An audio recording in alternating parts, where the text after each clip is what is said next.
தான் வரி அதிகமாக போடுவேன் அப்படின்னு ஆணித்தரமாக பேசிட்டு இருக்கிறாரு. இது அண்ணனுடைய கருத்து. நான் வரவேற்கிறேன், போடட்டும். அப்போ அது எங்களுக்கு அறிவு வருதான்னு பார்ப்போம். அவன் சொல்றான் இந்தியாவின் சந்தையை கைப்பற்றிட்டோம்னு. இது நான் என் நாடு என் தேசம் இருக்கேன், அவனுக்கு சந்தையா இருக்கு. எப்படி இருக்கு?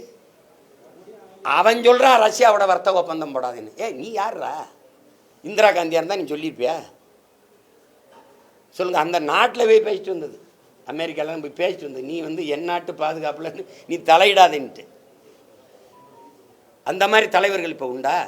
நீ என்னைக்கு தனியார் மயம், தாராளமயம், உலகமயம், பிரைவேட்டைசேஷன், லிபரலைசேஷன், குளோபலைசேஷனை ஏற்றுக்கிட்டு கையெழுத்து போட்டியோ அன்னைக்கு முடிஞ்சிட்டது. வேர்ல்டு ட்ரேட் ஆர்கனைசேஷன் அவை உலக வர்த்தக அமைப்பு என்ன சொல்லுதோ அதை நீ கேட்குற ஆளாக ஆகிட்ட. அப்புறம் அவன்கிட்ட கையெழுத்து போட்டு கடன் வாங்கிட்டு நீ அவனுக்கு நீங்கள் நிற்கிற மாதிரி கைகட்டி தான் நீங்கள் வேலை செய்ய முடியும். இப்போ அவன் இதுன்னு சொல்லுவான், இதுக்கு மேலேயும் சொல்லுவான். இப்போ என்ன அமெரிக்காவை எடுத்து போரிட புரியல? சொல்லுங்க, போராட புரியல?